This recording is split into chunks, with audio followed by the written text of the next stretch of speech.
ಖರ್ಗೆ ಬೆನ್ನಲ್ಲೇ ಪ್ರಧಾನಮಂತ್ರಿ ನರೇಂದ್ರ ಮೋದಿ ಅವರಿಗೆ ಮತ್ತೆ ಅಪಮಾನ.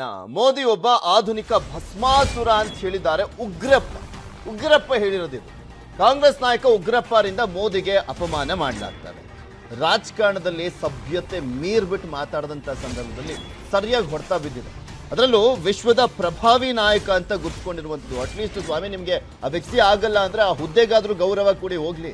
ಮೊನ್ನೆ ಮಾತನಾಡಿದಂತ ಕಾಂಗ್ರೆಸ್ ಅಧ್ಯಕ್ಷ ಮಲ್ಲಿಕಾರ್ಜುನ ಖರ್ಗೆ ಮೋದಿ ಅವರನ್ನ ರಾವಣ ಅಂತ ಹೇಳಿದ್ರು. ಈಗ ಉಗ್ರಪ್ಪ ಅವರ ಸರದಿ ಭಸ್ಮಾಸುರ ಅಂತ ಹೇಳಿದ್ರು. ಇವ್ರು ಇನ್ನೊಂಚೂರು ಮುಂದೆ ಹೋಗ್ಬಿಟ್ಟು ಅವರು ಭಸ್ಮಾಸುರ ಅಂತ ಮಾತನಾಡಿದ್ದಾರೆ ಉಗ್ರಪ್ಪ. ಆಲ್ರೆಡಿ ಸಾಕಷ್ಟು ಹೊಡ್ತಾ ತಿಂತಾ ಇದೆ ಕಾಂಗ್ರೆಸ್. ಅಂಥದ್ರಲ್ಲಿ ಇಂಥ ವಿಚಾರಗಳನ್ನ ಮಾತಾಡ್ತಾ ಇನ್ನೂ ಕೂಡ ಕಾಂಗ್ರೆಸ್ ಅಧೋಗತಿಗೆ ಹೋಗ್ಬಿಡುತ್ತೆ ಅಂತ ಬಿಜೆಪಿ ನಾಯಕರ ವಾಗ್ದಾಳಿ. ಇದ್ದಕ್ಕಿದ್ದಾಗೆ 1ನೇ ತರಗತಿಯಿಂದ 8ನೇ ತರಗತಿಯವರೆಗೂ ಇರುವಂತ ಯಾರಿಗೆ ಬಡ ಏನು ಖರ್ಚು ಮಾಡದೆ ಅವ್ರ ಅಡುಗೆ ಮನೆಯಿಂದನೇ ಹೋಮ್ ಬೇಕರಿ ಬಿಸ್ನೆಸ್ ಶುರು ಮಾಡಿ ತಿಂಗಳಿಗೆ 40,000 ಸಂಪಾದನೆ ಮಾಡ್ತಾರೆ. ನೀವು ಮಾಡಬೇಕಾ? ಫ್ರೀಡಮ್ ಆಪ್ ಅನ್ನ ಈಗಲೇ ಡೌನ್ಲೋಡ್ ಮಾಡಿ. ವಿದ್ಯಾರ್ಥಿಗಳಿದ್ದಾರೆ,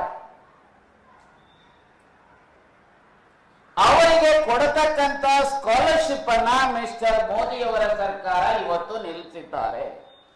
ಮೋದಿಯವರ ಸರ್ಕಾರ ಆ ಮಕ್ಕಳ ಭವಿಷ್ಯದ ಮೇಲೆ ಈ ರೀತಿ ಮಾಡ್ತಾರೆ ಅಂತ ಹೇಳಿದ್ರೆ ನಾನು ಅನೇಕ ಸಾರಿ ಹೇಳ್ತಾ ಇರ್ತೇನೆ, ಮೋದಿ ಒಂದು ರೀತಿಯಲ್ಲಿ ಆಧುನಿಕ ಭಸ್ಮಾಸುರರು ಅಂತ ಹೇಳಿ. ಮೋದಿ ಒಂದು ರೀತಿಯಲ್ಲಿ ಆಧುನಿಕ ಭಸ್ಮಾಸುರರು ಅಂತ ಹೇಳಿ ಈ ದೇಶದ ಮುಂದಿನ ಏನು ಶಿಲ್ಪಿಗಳಾಗುವಂತ ಮಕ್ಕಳ ಭವಿಷ್ಯದ ಮೇಲೆ ಅವರ ಬದುಕಿನ ಅವ್ರ ಜೊತೆಯಲ್ಲಿ ಚೆಲ್ಲಾಟ ಆಡುವಂತ ಪ್ರವೃತ್ತಿಯನ್ನ ಇವತ್ತು ಭಾರತೀಯ ಜನತಾ ಪಾರ್ಟಿಯವರು ನಡೆಸ್ತಾ ಇರಬೇಕಾದ್ರೆ ಇದ್ರ ಬಗ್ಗೆ ಮತ್ತಷ್ಟು ಮಾಹಿತಿಯನ್ನು ನೀಡ್ತಾರೆ ನಮ್ಮ ಪ್ರತಿನಿಧಿ ಅನಿಲ್ ಬಾಸೂರ್. ನೇರ ಸಂಪರ್ಕದಲ್ಲಿ ಜಾಯಿನ್ ಆಗ್ತಾ ಇದ್ದಾರೆ. ಅನಿಲ್, ನೋಡ್ತಾ ಇದ್ವಿ ಪ್ರಧಾನಮಂತ್ರಿಗಳ ವಿರುದ್ಧ ಮಲ್ಲಿಕಾರ್ಜುನ್ ಖರ್ಗೆ ಅವರು ಮಾತನಾಡಿದಂತ ಸಂದರ್ಭದಲ್ಲೇ ಸಾಕಷ್ಟು ಟೀಕೆ ವ್ಯಕ್ತವಾಗಿತ್ತು. ಈಗ ಉಗ್ರಪ್ಪನವರ ಸರ್ದಿ ಅವರು ಆಧುನಿಕ ಭಸ್ಮಾಸುರ ಅಂತ ಹೇಳ್ತಾ ಇದ್ದಾರೆ. ಯಾಕೆ ಸಭ್ಯತೆಯ ಎಲ್ಲೇ ಮೀರ್ ಮಾತಾಡ್ಲಿಕ್ಕೆ ಹೊರಟಿದ್ದಾರೆ? ಅಟ್ಲೀಸ್ಟ್ ಆ ಪ್ರಧಾನಿ ಹುದ್ದೆಗಾದ್ರೂ ಗೌರವ ಕೊಡ್ಬೇಕಲ್ವಾ?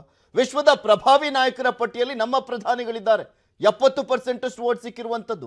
ಅಂಥದ್ರಲ್ಲೂ ಹೋಗಿ ಬಂದು ಈ ರೀತಿಯಾಗಿ ಜರ್ದೆ ಕಾಂಗ್ರೆಸ್ ಈ ರೀತಿಯಾಗಿ ಹೊಡ್ತಾ ತಿಂತ ಹೋಗ್ತಾ ಇದೆ.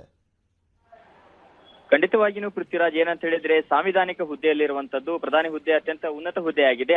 ಆದ್ರಿಂದಾಗಿ ಈ ರೀತಿಯಾಗಿ ಹೇಳಿಕೆಯನ್ನ ಕೊಡುವಂತದ್ದು, ಅದರಲ್ಲಿನೂ ಕೂಡ ಭಸ್ಮಾಸುರನಿಗೆ ಹೋಲಿಕೆ ಮಾಡುವಂತದ್ದು ಕೂಡ ಒಂದು ಸಂವಿಧಾನಿಕ ಹುದ್ದೆಗೆ ಒಂದು ಅಗೌರವವನ್ನು ತೋರಿಸುವಂತದ್ದಾಗಿದೆ. ಹಾಗಾಗಿ ಹಿಂದೆನೂ ಕೂಡ ಕಾಂಗ್ರೆಸ್ ನಾಯಕರು ಇದೇ ರೀತಿಯಾದಂತಹ ಹೇಳಿಕೆಗಳನ್ನ ಕೊಡ್ತಾನೆ ಬರ್ತಾ ಇದ್ದಾರೆ. ಇದರ ನೇರ ಪರಿಣಾಮ ಜನರ ಮೇಲೆ ಆಗ್ತದೆ. ಜೊತೆಗೆ ಏನಂತ ಹೇಳಿದ್ರೆ ಇದನ್ನ ರಾಜಕೀಯವಾಗಿನೂ ಕೂಡ ಬಿಜೆಪಿ ಲಾಭವಾಗುವಂತದ್ದು.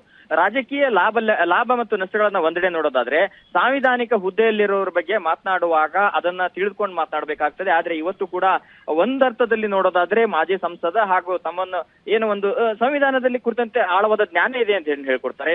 ಅವರೇ ಒಂದು ಮುಂದಾಗಿ ಸಾಂವಿಧಾನಿಕ ಹುದ್ದೆಯಲ್ಲಿರುವಂತವರನ್ನ ಟೀಕೆ ಮಾಡುವಂತದ್ದು, ಅದು ಈ ರೀತಿಯಾಗಿ ಅವಹೇಳನಕಾರಿಯಾಗಿ ಮಾಡುವಂತದ್ದು, ಅಗೌರವ ತೋರಿಸುವಂತದ್ದಕ್ಕೆ ಅವರೇ ಒಂದು ಸ್ಪಷ್ಟನೆಯನ್ನು ಕೊಡಬೇಕಾಗ್ತದೆ. ಒಟ್ಟಾರೆಯಾಗಿ ಈ ರೀತಿಯಾಗಿ ಹೇಳಿಕೆಯನ್ನ ಕೊಡೋದ್ರಿಂದಾಗಿ ಬಿಜೆಪಿಗೆ ಒಂದು ಕಡೆಗೆ ರಾಜಕೀಯ ಲಾಭವಾಗ್ತಿದ್ದರನ್ನು ಕೂಡ ರಾಜಕೀಯ ನಾಯಕರ ಈ ಹೇಳಿಕೆಗಳಿಂದಾಗಿ ಜನರಲ್ಲಿ ಒಂದು ರೀತಿಯ ಭಾವನೆ ಉಂಟಾಗುವಂತದ್ದು, ಜೊತೆಗೆ ಅಂತ ಹೇಳಿದ್ರೆ ಯುವ ಪೀಳಿಗೆಯ ಮೇಲೆ ಕೂಡ ಒಂದು ಭಾವ ಉಂಟಾಗ್ತದೆ, ಒಂದು ರೀತಿಯ ಕೀಳು ಮಟ್ಟದ ಭಾವ ಉಂಟಾಗ್ತಿದೆ ಎಂಬಂತ ಚರ್ಚೆಗಳು ನಡೀತಾ ಇದ್ದಾವೆ. ಯಾಕಂತ ಹೇಳಿದ್ರೆ ಈ ರೀತಿಯಾಗಿ ಹೇಳಿಕೆಯನ್ನ ಕೊಡುವಂತದ್ದು ರಾಷ್ಟ್ರಪತಿ ಇರ್ಬೋದು ಅಥವಾ ಮುಖ್ಯ ಪ್ರಧಾನಮಂತ್ರಿ ಇರ್ಬೋದು, ಈ ರೀತಿಯಾಗಿ ಸಂವಿಧಾನಾತ್ಮಕ ಹುದ್ದೆಯಲ್ಲಿರುವವರ ಒಂದು ಅಗೌರವನ್ನ ಈಗ ಟೀಕೆ ಮಾಡಬಾರ್ದು ಅಂತಲ್ಲ, ವಿರೋಧ ಪಕ್ಷಗಳಾಗಿತ್ಕೊಂಡು ಅವ್ರು ಮಾಡುವಂತ ತಪ್ಪುಗಳನ್ನ ಸಮಸ್ಯೆಗಳನ್ನ ಎತ್ತು ತೋರಿಸ್ಬೇಕು. ಹೌದು, ಇಲ್ಲ ಅಂತಲ್ಲ. ಪಕ್ಷದ ವಿರುದ್ಧ ವಾಗ್ದಾಳಿ ಮಾಡಲಿ ಅಥವಾ ಒಂದು ಸರ್ಕಾರದ ವಿರುದ್ಧ ವಾಗ್ದಾಳಿ ಮಾಡಲಿ, ಆದರೆ ಬಳಸುವಂತ ಪದಗಳಲ್ಲಿ ಒಂದು ಎಚ್ಚರಿಕೆಯನ್ನು ವಹಿಸುವಂತ ನಿಟ್ಟಿನಲ್ಲಿ ಪದೇ ಹೇಳುತ್ತಾ ಇದ್ದಾರೆ ಇವರು ಕಾಂಗ್ರೆಸ್ ಪಕ್ಷದವರು ಸ್ಪೆಷಲಿ.